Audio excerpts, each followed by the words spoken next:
2020 candidates on both sides of the aisle are ramping up their spending on political advertisements. Many are focusing on digital streaming services to get their messages across. Federal election laws limit ads on traditional broadcasters. However, those transparency rules do not apply to other platforms like Hulu, Netflix, YouTube, or Roku. For more, let's bring in Dan Patterson. He is a senior producer at CNET. Dan, good to see you. You too. So let's start with traditional broadcast ads. How are they typically limited? All right, Elaine, let's hop into our time machine and go way back to 1927 that's way back. Radio and television broadcasting. In fact, this is initially the equal time provision or rule was initially passed for broadcast radio stations and then fortified in 1934 for television stations. And the FCC introduced this because they were this was a provision that said broadcast television stations and radio stations had to at least offer to opposing political sides the same rate and the same time in terms of advertising. The FCC introduced this because they were concerned that broadcast and television stations could potentially manipulate the outcome of elections. So let's fast forward to today. That provision was intended for political candidates.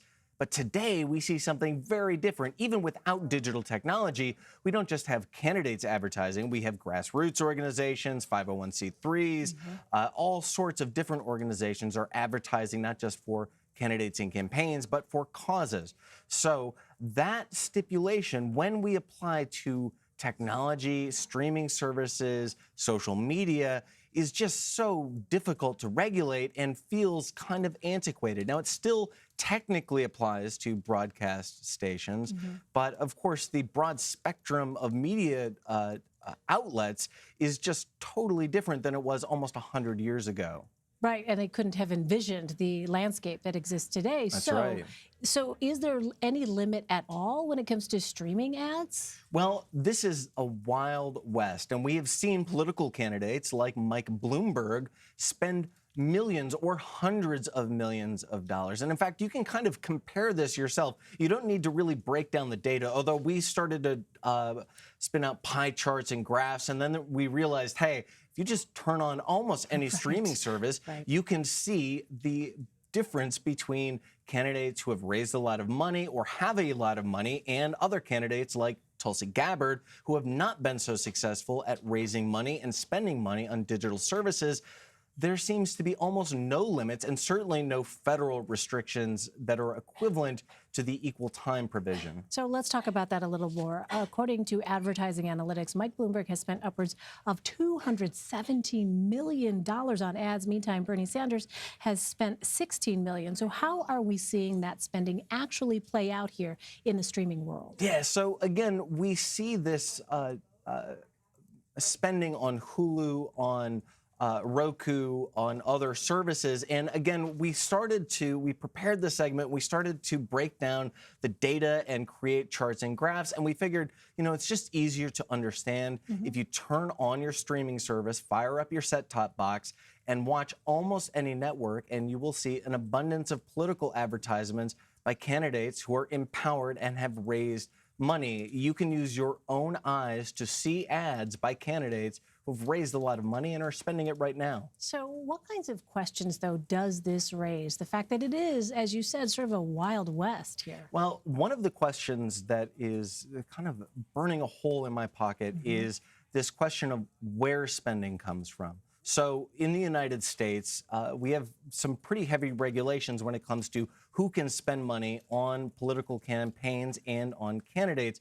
But many of these new digital services are what's called programmatic, meaning self-service. So there are artificial intelligence algorithms that kind of regulate what is uploaded and distributed. But as we've seen, these AI algorithms aren't really so great at catching everything. You can, again, look at Facebook, Twitter, Google, YouTube, and other social networks and see that all sorts of programmatic ads evade the filters. So the same types of questions kind of come up when we think about who is spending money for what purposes. This becomes very opaque and shadowy, particularly when we look at some of the supporters of the president who may be outside of the United States. So how are viewers feeling about all this? Well, this is really interesting. I use a service that lets me look at what's called sentiment analysis. Now, this sounds like jargon, but think about what sentiment means, your feelings, right? So we look at a breakdown in terms of positive and negative, not just words, but the context of those words. And broadly, almost exclusively, there is a negative connotation when it comes to feelings about ads. But you can, again, use yourself and your own gut instincts when you think about maybe ads for politics next to ads like the Super Bowl, right? The Super Bowl, you may not love all those ads, but they're entertaining, they're funny, they're designed to be something that is appealing. Versus political ads, almost universally people say, I kind of want more Super Bowl ads, or I want more ads that are fun, lighthearted, less negativity.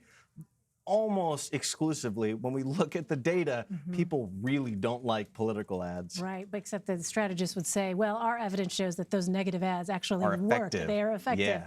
All right, Dan Patterson. Dan, great to see you. Thank you Good to very see much. you.